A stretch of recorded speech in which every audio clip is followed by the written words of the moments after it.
Ada orang tanya, memang tak boleh bercakap langsung ke Ustaz? Tak boleh. Habis kalau khatib sebut Rasulullah sallallahu alaihi wasallam, takkan nak liar? Salah ke kami? Sallallahu alaihi wasallam. Tak boleh ke Ustaz? Ataupun dia berdoa, Allahumma bil muslimin wa sallam, amin. Tak boleh ke Ustaz? Ataupun tengah-tengah tu orang sebelah pakai mah, acim. Alhamdulillah. Sudah. Aku dengar orang khabar kalah berisih kena doakan pula. Nak doa ke tak? Ataupun alamak, tak boleh alhamdulillah ke tak? Kata tak boleh cakap. Benda ni kena satu-satu kita telitikan.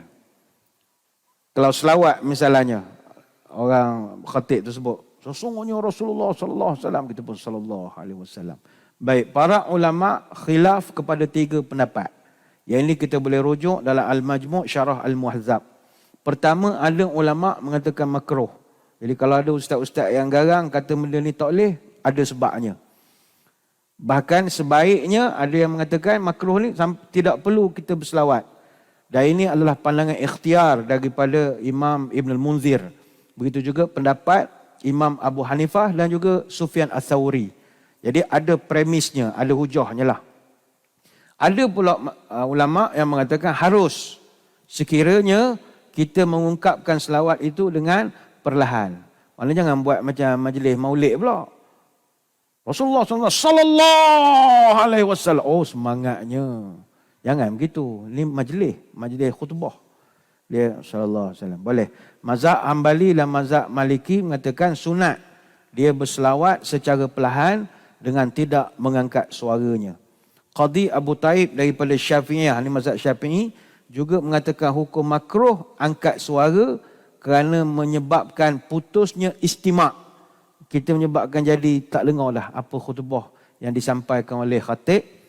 Kita tak dengar dan orang sebelah pun jadi tak dengar sebab kita sallallahu alaihi wasallam. Kata semangat bang, saya sayang Nabi. Awak tak ada ilmu. Awak tak ada ilmu. Semangat tanpa ilmu tak ke mana. Boleh sallallahu alaihi wasallam. Dan ada juga ulama mengatakan harus walaupun dibaca dengan kuat. Tapi ada juga pandangan-pandangan yang lain-lain. Cuma kalau pandangan rajih dalam mazhab kita, mazhab Syafi'i, harus untuk orang tu menguatkan suara asalkan tidak mengganggu kepada orang. Tidaklah kuat sampai menjerit tapi dengar jugalah. Macam biasa-biasa tuan-tuan buat itulah. Macam kami baca khutbah. Rasulullah SAW. Adalah dengar. Tu dengar. Okey lah tu. Tak adalah menjerit. Macam dengar lagu. Hanana. Allah. Tak ada. Begitu okey lah. Sebab mereka pegang kepada ayat Quran. Surah Al-Ahzab ayat 56. Inna Allah wa malaikatahu yusalluna ala nabi. Ya ayyuhalladzina amanu sallu alaihi wa sallimu taslima. Allah dan malaikat pun selawat pada Nabi. Awak siapa tak selawat pada Nabi? Allah dengan malaikat pun selawat. Tapi kalau di sisi Imam An-Nawawi, hukumnya cukup diharuskan saja. Ini maknanya selawat boleh, tak selawat pun boleh. Tak jadi masalah. Ini berdasarkan zahir pandangan yang diungkapkan oleh Imam An-Nawawi dalam Rawdatul Talibin. Bahkan lebih utama, dia mengatakan lebih baik mendengar khutbah.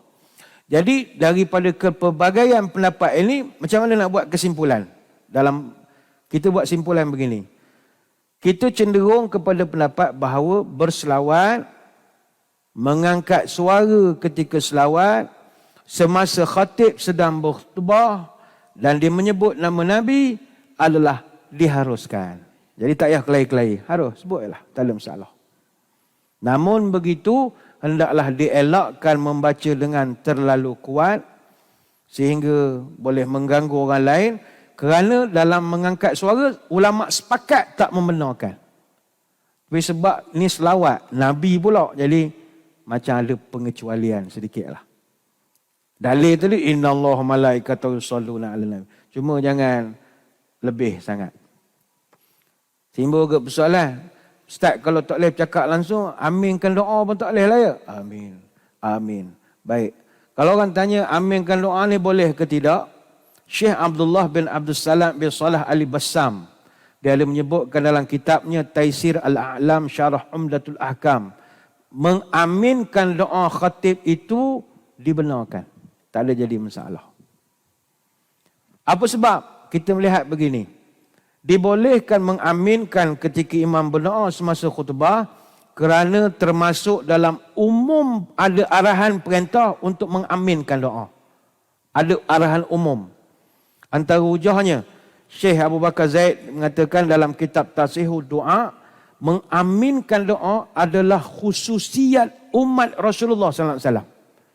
Kita adalah umat yang diberikan keistimewaan mengaminkan doa. Kalau tuan-tuan perasan, rakan-rakan kita penganut lain pun ada amin. Dia ada amin. Macam dia orang nak makan, nak beranak kan, pegang tangan nak makan. Oh God, apalah minta lah berkat doa apa ni. Dan sudah tu, ataupun doa gini, amin. Dia ada amin. Kalau kita tak jaga amin tu esok, lalah jadi syariat orang lain. Itu dipanggil khususiat. Lepas tu Nabi sebut dalam satu hadis, innal yahuda qaumun hussadun wa hum la yahsuduna ala syai'in kama yahsuduna ala salam wa ala amin. Kata Aisyah, Nabi pernah sebut, orang Yahudi, hati mereka penuh dengan hasad dengki. Dan mereka dengki kepada kita dalam banyak perkara. Tapi yang paling besar kedengkian mereka dua. Pertama dalam amalan salam. Yang kedua, berdoa dengan menyebut amin. Dia hamak, dia nak juga waktu untuk dia. Jadi, kita kena pertahankan. Ini yang dijadikan hujah oleh para ulama'. Ini hadis riwayat Al-Bukhari dalam Adabul Mufrad dan juga Ibn Khuzaimah dan Abdul Razak dalam Al-Musannaf. Jadi tak ada masalah, tapi macam biasa jangan amin tu selok sangat sudahlah. Majlis kan, amin, amin cukup. Amin. Amin, tak boleh gitu. Ni khutbah. Itu yang pertama. Yang kedua, jemaah jangan main handphone. Kadang saya perhatikan ada juga jemaah main handphone. Tak boleh. Walaupun dia buat alasan nak ambil nota. Kan sebut awal tadi ambil nota pun tak boleh. Khutbah ni diam je. Suruh dengar. Jangan main handphone. Sebab ulama' mengkiaskan waman massal hasa faqad lagha. Siapa bermain dengan batu kerikil maka sia-sialah pahala Jumaat dia. Ni hadis riwayat Muslim, Abu Daud dan Tirmizi. Zaman Nabi dia tak ada kapek supaya kita duduk atas padang. Jadi ada sahabat, ialah batu-batu kerikil ada tu kan, ada susun-susunnya buat air terjun macam-macam le. Susun buat huruf lah macam-macam. Rupa tak boleh. Jadi kalau nyusun batu kerikil pun tak boleh, apatah lagi main handphone. Habis dah semayang, tak lagi. Biasa awal, mana tahu khatib panjang. Dia lagi borak dengan isteri di rumah. Isteri sibuk tanya bila nak balik, aku nak panah ikan. Nanti tengah semayang ni, tak boleh. Kita tak fokus. Faqad lara, maka laralah dia. Lara ni apa? Kata Sayyidina Ali, wa man lara falaysa lahu fi jum'ati tilka syai'. Siapa yang Jumaatnya lara, dia tak dapat pahala Jumaat. Tak boleh. Sebab ada pergerakan, dia jadi lara. Termasuklah juga, jemaah tak boleh golekkan tabung pada hari Jumaat. Tak boleh. Sebenarnya tak boleh. Tapi sekarang dah ada peraturan, memang tak boleh lah. Dulu, khatib tengah khutbah, dia boleh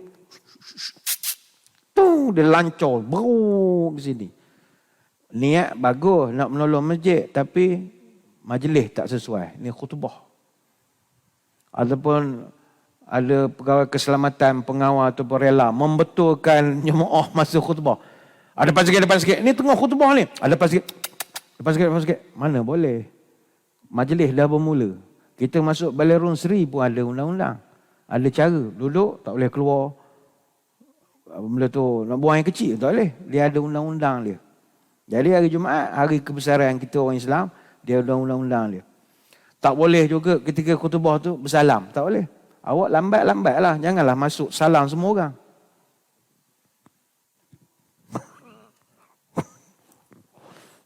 Siap satu, tahulah beradab sopan. Awak yang berhormat, contoh kan, kata salam kan hilang undi pula. Dia salam daripada mula sampai ke lepas. Tak boleh. Khutbah dah start. Semayang tepi tangga dah lah. Lagi nampak merakyat. Oh hebat, Wahabi. Semayang tepi tangga.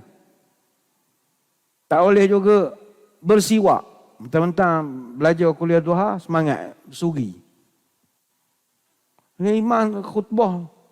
Orang tegur awak buat benda. Sunnah Nabi. Tahulah sunnah. Awak tak mengaji. Masa semua khutbah, apa pun tak boleh buat. Dengar je. Pandanglah Tok Imam tu. Pandang je lah. Tapi kita Alhamdulillah, masjid negeri, kita ada skrin. Sebab kita tahu masjid kita besar, belah-belah belakang, kau nak nampak imam ataupun khatib, kita pasang skrin. Jadi kepada jemaah, kita pesan, tengoklah muka khatib. Lawa tak lawa, pandang sajalah. Dapat pahala. Itu je, dapat pahala. Suka. Orang tengok muka kita.